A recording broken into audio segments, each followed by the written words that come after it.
ಈಗಾಗಲೇ 7ನೇ ತಾರೀಕು ನಾಳಿದ್ದು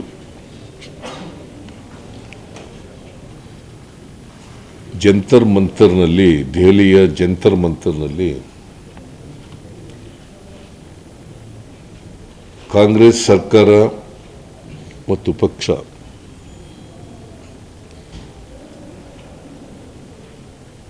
ಒಂದು ಪ್ರತಿಭಟನೆಯನ್ನು ಕೇಂದ್ರ ಸರ್ಕಾರದ ಗಮನವನ್ನು ಸೆಳೆಯಲಿಕ್ಕೋಸ್ಕರ, ಈ ದೇಶದ ಜನರ ಗಮನವನ್ನು ಸೆಳೆಯಲಿಕ್ಕೋಸ್ಕರ ಪ್ರತಿಭಟನೆಯನ್ನು ಹಮ್ಮಿಕೊಂಡಿದ್ದೀವಿ.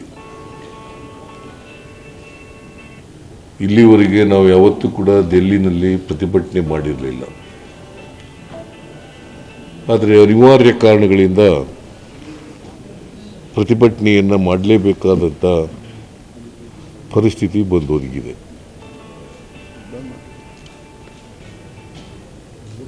ಈ ಪ್ರತಿಭಟನೆ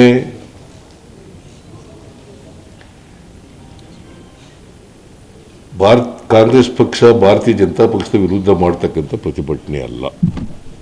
I am making it very clear. It is not against the BJP party by Congress party. ಇದು ರಾಜಕೀಯ ಪ್ರತಿಭಟನೆ ಅಲ್ಲ. ಈಗಾಗಲೇ ನಾನು ಪ್ರಸ್ತಾಪ ಮಾಡದಂತೆ ಇಡೀ ದೇಶದ ಜನರ ಗಮನವನ್ನು ಸೆಳೆಯಬೇಕು ನಮಗಾಗಿರ್ತಕ್ಕಂಥ ನ್ಯಾಯದ ಬಗ್ಗೆ, ಮಲತಾಯಿ ಧೋರಣೆ ಬಗ್ಗೆ ಕೇಂದ್ರ ಸರ್ಕಾರದಿಂದ,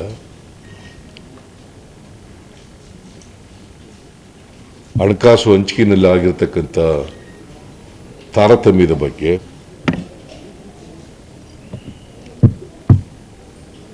ಬರಗಾಲದಲ್ಲಿ ನಮಗೆ ತೋರಿಸಿರ್ತಕ್ಕಂಥ ಮಲತಾಯಿ ಧೋರಣೆ ಬಗ್ಗೆ,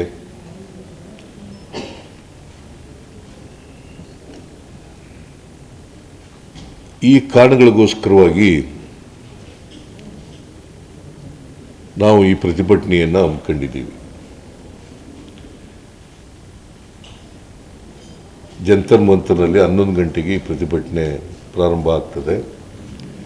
ಇದರಲ್ಲಿ ಎಲ್ಲ ಮಂತ್ರಿಗಳು,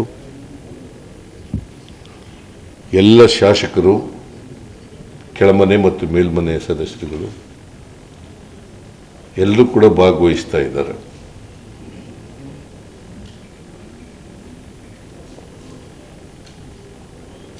ನಾಳೆ ಸಾಯಂಕಾಲನೇ ದಿಲ್ಲಿಗೆ ಹೋಗ್ತಾ ಇದ್ದೀವಿ. ನಾಳಿದ್ದು ಈ ಪ್ರತಿಭಟನೆ ನಡೀತದೆ.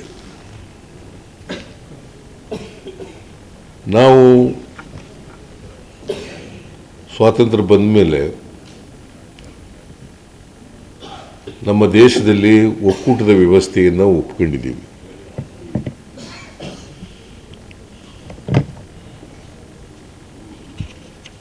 ಸಂವಿಧಾನದ ಮೂಲಕ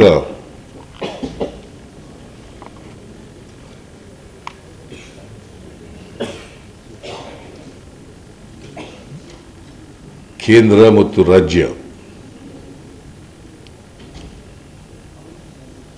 ಮತ್ತೆ ಯೂನಿಯನ್ ಟೆರಿಟರೀಸ್ ಇವೆಲ್ಲವೂ ಸೇರಿ ಹೇಗೆ ಜನರ ಸೇವೆಯನ್ನು ಮಾಡಬೇಕು ಅಂತಕ್ಕಂಥದ್ದಕ್ಕೆ ಆಡಳಿತ ವ್ಯವಸ್ಥೆಯನ್ನು ಒಪ್ಕೊಂಡಿದ್ದೀವಿ, ಒಕ್ಕೂಟದ ವ್ಯವಸ್ಥೆ.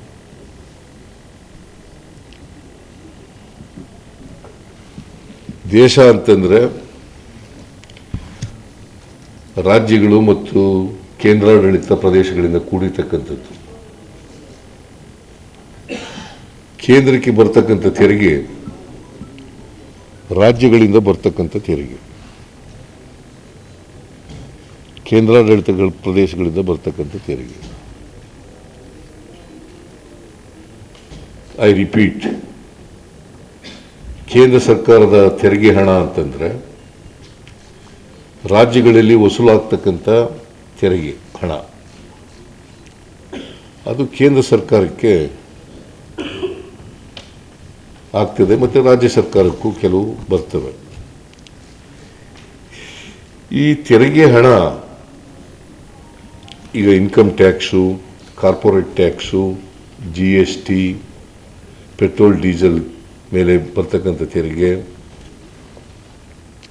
ಸೆಸ್ಸು, ಮತ್ತು ಎಂಥದ್ದು ಇನ್ನೊಂದು ಯಾವುದು ಇಂಡೈರೆಕ್ಟ್ ಟ್ಯಾಕ್ಸಸ್ ಇದೆಯಲ್ಲ ಸರ್, ಸೆಸ್ ಮತ್ತು ಇನ್ನೊಂದು ಯಾವುದಯ್ಯ additional excise duty surcharge, surcharge cess ಮತ್ತು ಸರ್ಚಾರ್ಜ್, ಇವುಗಳಿಂದ ಕಲೆಕ್ಟ್ ಆಗ್ತಕ್ಕಂಥ ಹಣ ಇದೆಯಲ್ಲ, ಇದು ಹೇಗೆ ಕೇಂದ್ರ ಮತ್ತು ರಾಜ್ಯಗಳಿಗೆ ಹಂಚಿಕೆಯಾಗಬೇಕು ಅಂತೇಳಿ ಸಂವಿಧಾನದಲ್ಲಿ ಬಹಳ ಸ್ಪಷ್ಟವಾಗಿ ಫೈನಾನ್ಸ್ ಕಮಿಷನ್, ಸ್ವತಂತ್ರ ಸಂಸ್ಥೆ ಫೈನಾನ್ಸ್ ಕಮಿಷನ್, ಅದು ಹಂಚಿಕೆ ಮಾಡ್ತದೆ. ಕೇಂದ್ರಕ್ಕೆ ಎಷ್ಟಿರಬೇಕು, ರಾಜ್ಯಕ್ಕೆ ಎಷ್ಟು ಹೋಗಬೇಕು ಅಂತ ಹಂಚಿಕೆ ಮಾಡ್ತದೆ. Article 7th schedule of the Indian constitution, 7th schedule of the Indian constitution ಇದನ್ನು ಹೇಳ್ತದೆ. ಇದು ಒಂದು ಸ್ವತಂತ್ರ ಸಂಸ್ಥೆ, ಹಣಕಾಸಿನ ಸಂಸ್ಥೆ, ಸ್ವತಂತ್ರ ಸಂಸ್ಥೆ. ಕೇಂದ್ರದಲ್ಲೂ ಇದೆ, ಈಗ ರಾಜ್ಯದಲ್ಲೂ ಕೂಡ ಮಾಡ್ಕೊಂಡಿದ್ದೀವಿ. Central finance commission, state finance commission ಅಂತ ಮಾಡ್ಕೊಂಡಿದ್ದೀವಿ. ಯಾಕಂದರೆ ಸ್ಟೇಟ್ಗೆ ಬರ್ತಕ್ಕಂಥ ತೆರಿಗೆಗಳು ಸ್ಥಳೀಯ ಸಂಸ್ಥೆಗಳಿಗೆ ಮತ್ತು ರಾಜ್ಯಕ್ಕೆ ಹೇಗೆ ಹಂಚಿಕೆ ಆಗಬೇಕು ಅನ್ನೋದು ಸ್ಟೇಟ್ ಕಮಿಷನ್ ಮಾಡ್ತದೆ. ಸೆಂಟ್ರಲ್ ಕಮಿಷನ್ನು ಸೆಂಟರ್ಗೆ ಮತ್ತು ರಾಜ್ಯಗಳಿಗೆ ಹೇಗೆ ಮಾಡಬೇಕು ಅಂತಕ್ಕಂಥದ್ದನ್ನು ಮಾಡ್ತದೆ. ಇಲ್ಲಿವರೆಗೆ 15 ಫೈನಾನ್ಸ್ ಕಮಿಷನ್ಗಳು ಆಗಿದ್ದಾವೆ. ಇಲ್ಲಿವರೆಗೆ 15ನೇ ಫೈನಾನ್ಸ್ ಕಮಿಷನ್ ರಿಪೋರ್ಟು ನಡೀತಾ ಇದೆ. ಆ ರಿಪೋರ್ಟ್ ಪ್ರಕಾರ ಜಾರಿ ಆಗ್ತಾ ಇದೆ.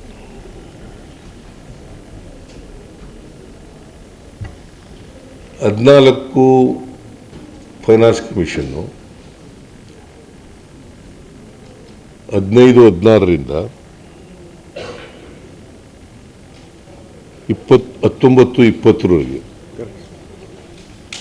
15-16ರಿಂದ 19-20ರವರೆಗೆ 5 ವರ್ಷಗಳು ಒಂದು ಫೈನಾನ್ಸ್ ಕಮಿಷನ್ ಕೊಡ್ತಕ್ಕಂಥ ರಿಪೋರ್ಟು 5 ವರ್ಷ ಜಾರಿಯಾಗುತ್ತೆ. ಎವ್ರಿ 5 ಇಯರ್ಸ್ಗೆ ಒಂದು ಸಾರಿ ಫೈನಾನ್ಸ್ ಕಮಿಷನ್ ರಚನೆ ಆಗುತ್ತೆ. ಈಗ ಕೂಡ ರಚನೆ ಆಗಿದೆ 16ನೇ ಫೈನಾನ್ಸ್ ಕಮಿಷನ್ನು. ಚೇರ್ಮನ್ ಆಗಿದ್ದಾರೆ, ಆದರೆ ಮೆಂಬರ್ಗಳಾಗಿಲ್ಲ ಇನ್ನು. ಮೆಂಬರ್ ಆದ್ರಿ ಸರ್, ಮೆಂಬರ್ಗಳಾದರು. ನನಗೆ ನಿನ್ನೆವರೆಗೆ ಮಾಹಿತಿ ಇರಲಿಲ್ಲ. 3 ಡೇಸ್ ಆಯ್ತಾ? ಓಕೆ. ನಮ್ಮ ರಾಯರೆಡ್ಡಿಯವರು ಅದಕ್ಕೆ ಅಡ್ವೈಸ್ ಮಾಡ್ತಾ ಇರೋದು. ಅವರು ಅಡ್ವೈಸರ್ ಆಗಿ ಅವ್ರನ್ನ ನೇಮಕ ಮಾಡ್ಕೊಳ್ಳೋದು ಅದಕ್ಕೋಸ್ಕರ.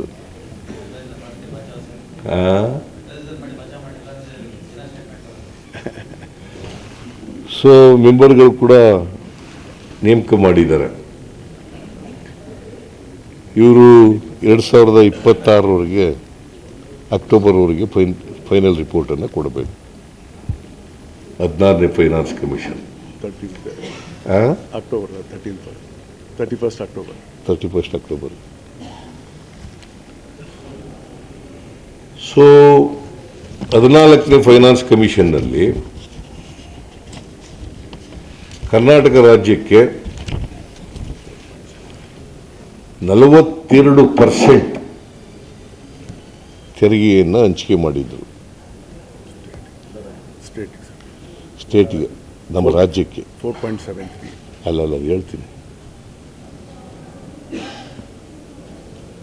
42%. 15ನೇ ಫೈನಾನ್ಸ್ ಕಮಿಷನ್ನಲ್ಲಿ ಅದು 41% ಆಯಿತು. 41% ಗಿಳಿಸಿದರು. 15ನೇ ಫೈನಾನ್ಸ್ ಕಮಿಷನ್ನು ನರೇಂದ್ರ ಮೋದಿಯವರು ಪ್ರಧಾನಮಂತ್ರಿ ಆದಮೇಲೆ ರಚನೆ ಆದದ್ದು. 15-16ರಲ್ಲಿ ಅವರು 14-15ರಲ್ಲಿ ಪ್ರಧಾನಮಂತ್ರಿ ಆದರು. 14ರಲ್ಲಿ 15-16ರಲ್ಲಿ ರಚನೆ ಆಯಿತು. ನಮಗೆ ಈ 14ನೇ ಹಣಕಾಸಿನ ಆಯೋಗದ ಇಂದ 15ನೇ ಹಣಕಾಸಿನ ಆಯೋಗಕ್ಕೆ 14ನೇ ಹಣಕಾಸಿನ ಆಯೋಗದಲ್ಲಿ 4.71% 4.71% ಇದ್ದದ್ದು 15ನೇ ಹಣಕಾಸಿನ ಆಯೋಗದಲ್ಲಿ 3.64. I repeat, in 14th Finance Commission, we got 4.71% of taxes, of total taxes. It has been reduced to, in 15th Finance Commission, 3.64. ತಪ್ಪರಿಯಕೋಬಿಡಿ. From 4.71 ಇಂದ 3.64 ಅಂದರೆ 1.07% ಕಡಿಮೆ ಆಯಿತು. 1.07% ಕಡಿಮೆ ಆಯಿತು.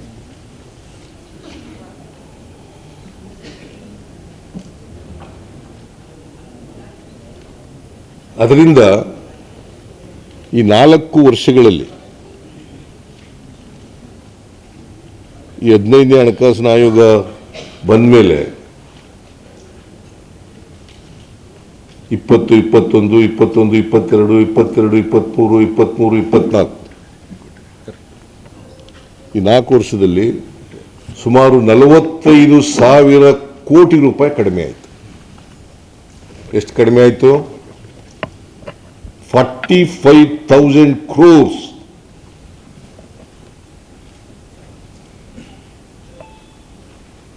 ಬರೀ ಟ್ಯಾಕ್ಸ್ ಡೆವಲ್ಯೂಷನ್ ಒಂದರಲ್ಲೇ ಎಷ್ಟು? 45,000 crores. ಈ ವರ್ಷದ್ದು ಅಂದಾಜು ಕೊಟ್ಟಿದ್ದಾರೆ. ಈ ವರ್ಷದ್ದು ಕೂಡ 24-25 ಅಂದಾಜು ಪ್ರಕಾರ ಸುಮಾರು 62,000 ಕೋಟಿ ಕಡಿಮೆ ಆಗುತ್ತೆ. ಟೋಟಲ್ ಕರೆಕ್ಟಾಗಿ ಹೇಳ್ತಾ ಇದ್ದೀನಲ್ರಿ? 62,008 ಕೋಟಿ. ಆಕ್ಚುಲಿ 62,008 ಕೋಟಿ. ನಾನು 62,000 ಕೋಟಿ ಅಂತ ಹೇಳಿದೆ. 98, ಸಾರಿ, 62,098 ಕೋಟಿ. 62,098 ಕೋಟಿ. ನಾನು 62,000 ಅಂತ ಹೇಳ್ಬಿಟ್ಟೆ, ಸುಮಾರು ಅಂತ ಹೇಳಿದ್ದೀನಿ. ಅದಕ್ಕೆ 62,098 ಕೋಟಿ 5 ವರ್ಷದಲ್ಲಿ ನಮಗೆ 14th ಫೈನಾನ್ಸ್ನಿಂದ 15ನೇ ಫೈನಾನ್ಸ್ನಲ್ಲಿ ಕಡಿಮೆಯಾಯಿತು. ಆಮೇಲೆ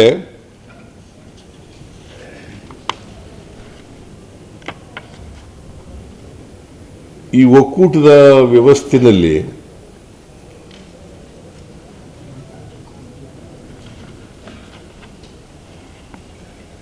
ಫೈನಾನ್ಸ್ ಕಮಿಷನ್ಗಳು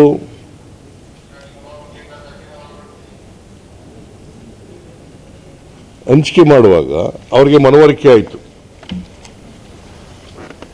4.71ರಿಂದ 3.64ಕ್ಕೆ ಬಂದಿದ್ದರಿಂದ ನಮಗೆ ವಿಶೇಷ ಗ್ರ್ಯಾಂಟ್ಸ್ ಅನ್ನು ಕೊಟ್ಟರು.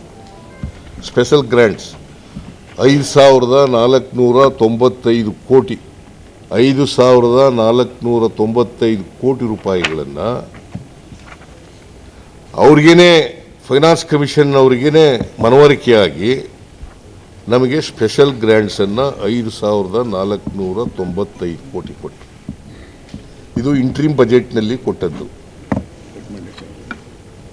ಇಂಟ್ರೀಮ್ ಬಜೆಟ್ನಲ್ಲಿ ರೆಕಮೆಂಡ್ ಮಾಡೋದು. ಇದು ಕರ್ನಾಟಕ ಕೊಡ್ರಿ 5,495 ಕೋಟಿ ಕೊಡಿ ಅಂತೇಳಿ ಕೇಂದ್ರ ಸರ್ಕಾರಕ್ಕೆ ಹೇಳಿದ್ರು. ಆಮೇಲೆ ಹೇಳ್ತೀನಿ. ಮೈಕ್ ಕೇಳಿಸ್ತಾ ಇಲ್ವಾ? ಈಗ ಕೇಳಿಸ್ತಾ ಇದೆಯಾ? ಸ್ವಲ್ಪ ಅದನ್ನು ಆಫ್ ಮಾಡು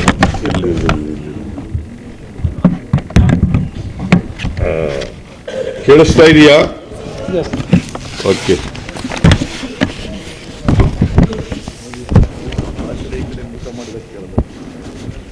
ನಾನು ಸ್ವಲ್ಪ ಈ ಕಡೆ ಆ ಕಡೆ ನೋಡ್ತೀನಲ್ಲ, ಅದರಿಂದ ಕೇಳಿಸ್ತಾ ಇಲ್ಲ. ಏನು ಹೇಳ್ತಾ ಇದ್ದೆ? ಸ್ಪೆಷಲ್ ಗ್ರ್ಯಾಂಡ್ 5,495 ಕೋಟಿ ವಿಶೇಷ ಅನುದಾನವನ್ನ ಇಂಟ್ರೀಮ್ ರಿಪೋರ್ಟ್ನಲ್ಲಿ ಮಧ್ಯಂತರ ವರದಿನಲ್ಲಿ ಶಿಫಾರಸು ಮಾಡಿದ್ರು. ನಾನು ಕೂಡ ಇದನ್ನ ಅಸೆಂಬ್ಲಿನಲ್ಲಿ ಪ್ರಸ್ತಾಪ ಮಾಡಿದೆ. ತಗೊಳ್ರಿ, ಇದನ್ನ ಹೋಗಿ ಕೇಳ್ರಿ ಕೇಂದ್ರ ಸರ್ಕಾರನ ಅಂತೇಳಿ. ಯಡಿಯೂರಪ್ಪನವರು ಇದ್ದವರು ಕೇಳಿದೆ, ಬಸವರಾಜ ಬೊಮ್ಮಾಯಿ ಇದ್ದವರು ಕೇಳಿದೆ.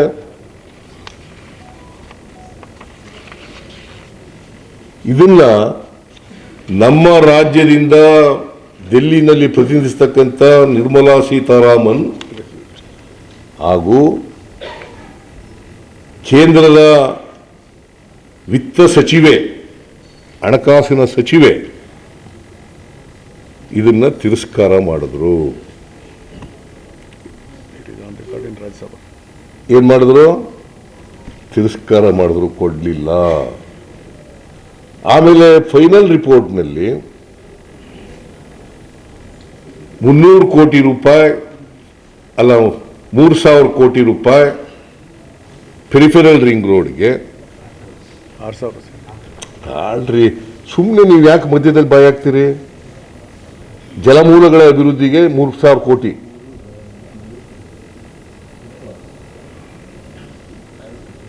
ಕೆರೆಗಳು ಮತ್ತೆ ಬೇರೆ ವಾಟರ್ ಬಾಡೀಸ್ಗಳನ್ನ ಅಭಿವೃದ್ಧಿಪಡಿಸಲಿಕ್ಕೆ 3,000 ಕೋಟಿ, ಪೆರಿಫೆರಲ್ ರಿಂಗ್ ರೋಡ್ಗೆ 3,000 ಕೋಟಿ,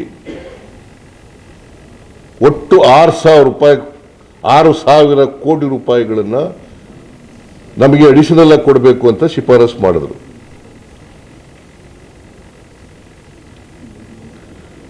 ಎರಡೂ ಸೇರಿಸಿದ್ರೆ 5,495 ಪ್ಲಸ್ 6,000 ಕೋಟಿ 11,495 ಕೋಟಿ.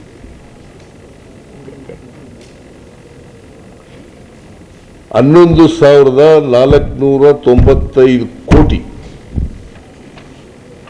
in addition to 62,098 crores. Please, 62,000 ಡೆವಲ್ಯೂಷನಲ್ ಕಡಿಮೆ ಆದದ್ದು, ಇದು ಸ್ಪೆಷಲ್ ಗ್ರಾಂಟ್ಸ್ ಅಂತ ನಮಗೆ ಕೊಟ್ಟಿದ್ದದು. ಇಷ್ಟು ರಾಜ್ಯಕ್ಕೆ ನಷ್ಟ ಆಯಿತು.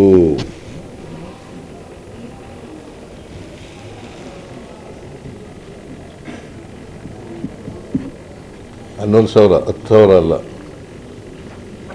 11,000. 11,000 ಕಡೆ ಇದು. ಮಾಡ್ತಾ ಇದ್ದೀವಿ 6, 5, 11. ಗೊತ್ತು ಸರ್, ಮಾಡ್ತಾ ಇದ್ದೀವಿ. ನೀನು ಸುಮ್ಮನೆ ನೀನು ಕನ್ಫ್ಯೂಸ್ ಮಾಡಬೇಡ.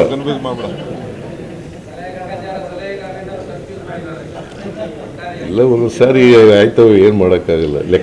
ಲೆಕ್ಕ ಹೇಳುವಾಗ ಕರೆಕ್ಟಾಗಿ ಅದಕ್ಕೆ ನಾನು ಜ್ಞಾಪಕ ಮಾಡ್ಕೊಂಡು ಹೇಳ್ತಾ ಇದ್ದೀನಿ.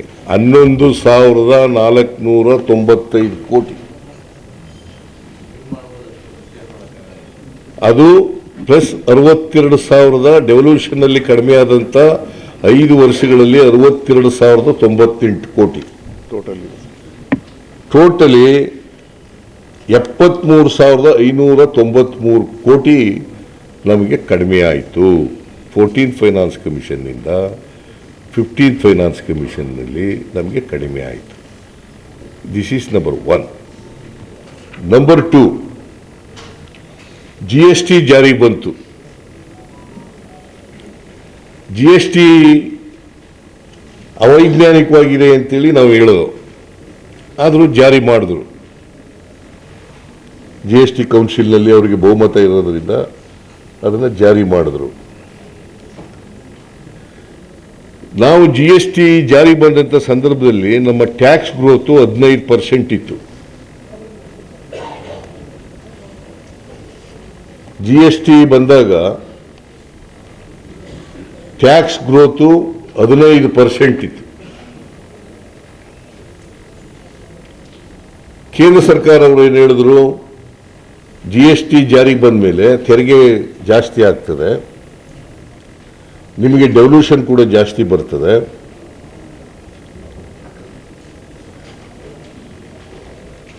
ಅಂತ ಹೇಳಿದ್ರು. ಆಮೇಲೆ ನಿಮಗೆ ನಷ್ಟ ಆದರೆ ಅದನ್ನು ತುಂಬಿಸ್ಕೊಡ್ತೀವಿ.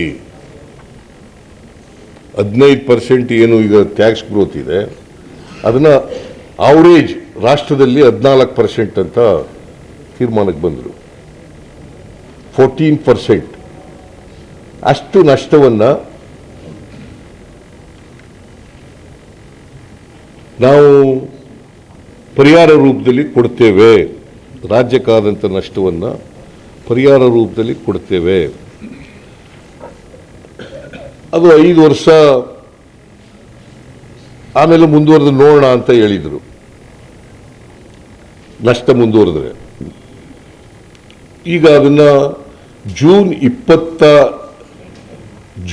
2022ಕ್ಕೆ ನಿಲ್ಲಿಸ್ಬಿಟ್ರು ಪರಿಹಾರ ಕೊಡೋದನ್ನ.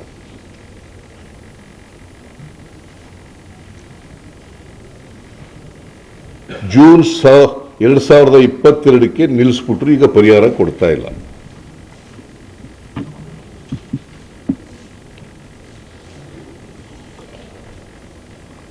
ಅಲ್ಲಿವರೆಗೆ 5 ವರ್ಷಗಳ ಕಾಲ ಪರಿಹಾರ ಕೊಟ್ಟರು, ನಷ್ಟ ಆಗಿರೋದನ್ನ ಪರಿಹಾರ ಕೊಟ್ಟರು. ಈಗ ನಾವು 15% ತಲುಪಕ್ಕೆ ಸಾಧ್ಯನೇ ಆಗಿಲ್ಲ ಟ್ಯಾಕ್ಸ್ ಗ್ರೋತ್.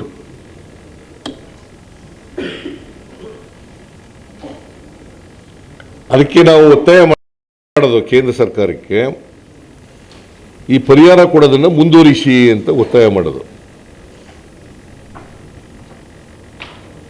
ಪರಿಹಾರ ಕೊಡ್ತಕ್ಕಂಥದ್ದನ್ನು ಮುಂದುವರಿಸಿ, ಆದರೆ ಕೇಳಲಿಲ್ಲ.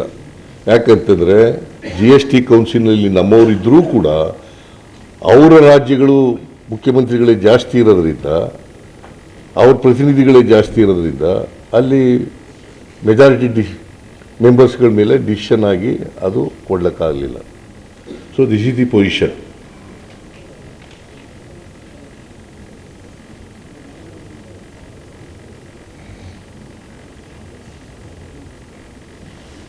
ಸೊ ಇದು ಎರಡನೇ. ಇದು GSTನಲ್ಲಿ ನಮಗೆ ಈಗಲೂ ಕೂಡ ನಷ್ಟ ಆಗ್ತಾ ಇದೆ. ಮತ್ತು ಕರ್ನಾಟಕದಿಂದ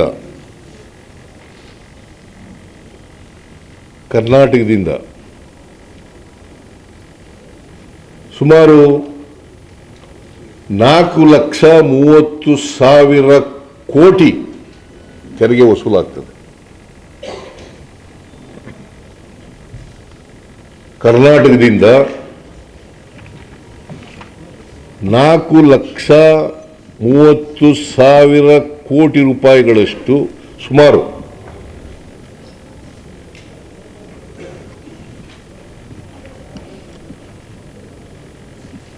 ಇಲ್ಲಿ ಕಲೆಕ್ಷನ್ ಆಗುತ್ತೆ. ಮಹಾರಾಷ್ಟ್ರ ಬಿಟ್ಟರೆ we are number 2 in the country as far as the collection is concern.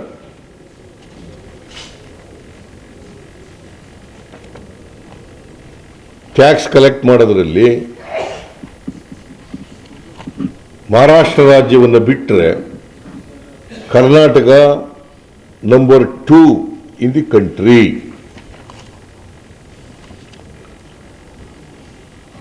ನಮಗೆ ಈ ವರ್ಷ ಬರ್ತಕ್ಕಂಥದ್ದು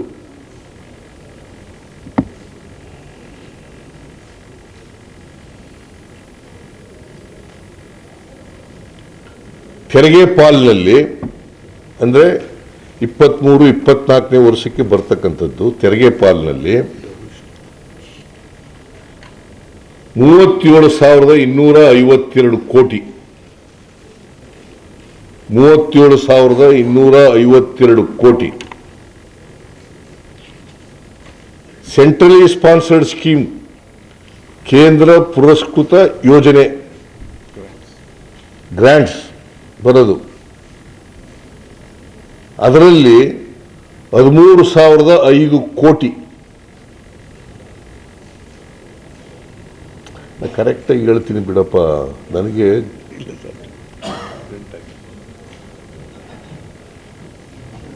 13,005 ಕೋಟಿ ಬೋತ್ ಪುಟ್ ಟುಗೆದರ್ ಈ ವರ್ಷ ಸಿಗ್ತಕ್ಕಂಥದ್ದು 50,257 ಕೋಟಿ.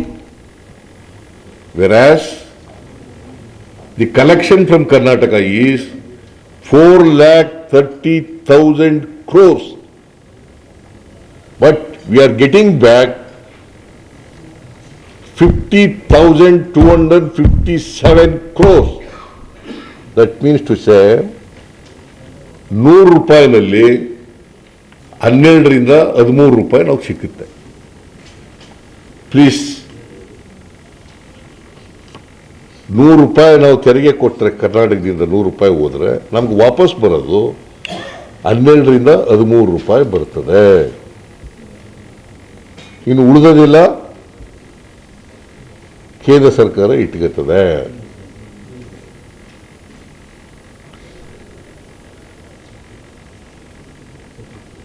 ಆಮೇಲೆ ನಮ್ಮ ಇಲ್ಲಿ ವಿರೋಧ ಪಕ್ಷದವರು ಮಾತಾಡ್ತಾರೆ, ನಾವು ಜಾಸ್ತಿ ಕೊಟ್ಟಿದ್ದೀವಿ, ಕರ್ನಾಟಕ ಏನು ಅನ್ಯಾಯ ಆಗಿಲ್ಲ,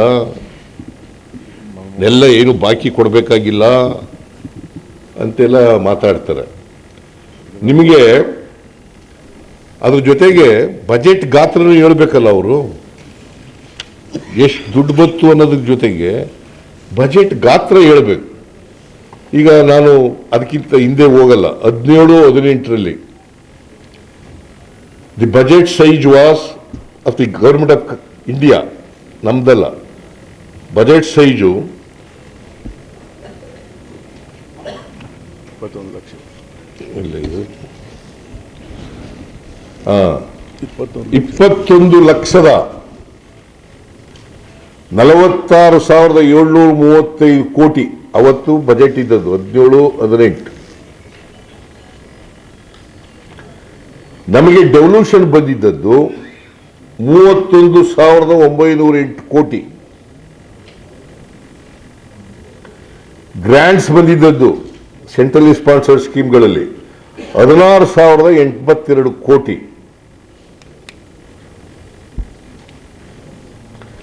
ಬೋತ್ ಪುಟ್ ಟುಗೆದರ್ 47,990.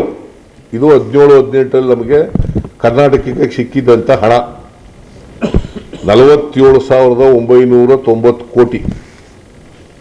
ಅವತ್ತು ಬಜೆಟ್ ಗಾತ್ರ ಬರೀ 21,46,000 ಕೋಟಿ. 21,46,000 ಕೋಟಿ. 18-19ರಲ್ಲಿ 18-19ರಲ್ಲಿ ಕೇಂದ್ರ ಸರ್ಕಾರದ ಬಜೆಟ್ ಗಾತ್ರ 24,42,213 ಕೋಟಿ.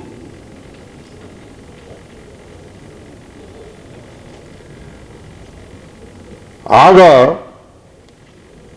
ನಮಗೆ ಸೆಂಟ್ರಲ್ ಡೆವಲ್ಯೂಷನ್ ಬಂದಿದ್ದು, ಟ್ಯಾಕ್ಸ್ ಡೆವಲ್ಯೂಷನ್ ಬಂದಿದ್ದು 36,215 ಕೋಟಿ. ಮತ್ತೆ ಗ್ರಾಂಟ್ಸ್ ಬಂದಿದ್ದು 14,942 ಕೋಟಿ. ಸುಮಾರು 2,000 ಕೋಟಿಯಷ್ಟು ಕಡಿಮೆ ಆಯಿತು ಗ್ರಾಂಟ್ಸ್. ಆಮೇಲೆ ಡೆವಲ್ಯೂಷನ್ನಲ್ಲಿ ಸುಮಾರು 4,000 ಚಿಲ್ಲರೆ ಕೋಟಿ ಜಾಸ್ತಿ ಆಯಿತು. 19-20ರಲ್ಲಿ 27,86,349 ಕೋಟಿ ಇತ್ತು. ನಮಗೆ ಬಂದಿದ್ದದ್ದು 19-20ರಲ್ಲಿ ಟ್ಯಾಕ್ಸ್ ಡೆವಲ್ಯೂಷನ್ನು 39,806 ಕೋಟಿ. 39,806 ಕೋಟಿ. ಗ್ರಾಂಟ್ಸ್ ಬಂದಿದ್ದದ್ದು 15,008 ಕೋಟಿ. ಒಟ್ಟು 54,814 ಕೋಟಿ ಬಂದಿತ್ತು. 54,814 ಕೋಟಿ ಬಂದಿತ್ತು. ಈ ವರ್ಷ ಅಂದ್ರೆ 23-24ನೇ ವರ್ಷ ಬಜೆಟ್ ಗಾತ್ರ 45,46,000 ಕೋಟಿ. ಸಾರಿ, 45,03,097 ಕೋಟಿ. 45,03,097 ಕೋಟಿ. ನಮಗೆ ಬರ್ತಾ ಇರ್ತಕ್ಕಂಥದ್ದು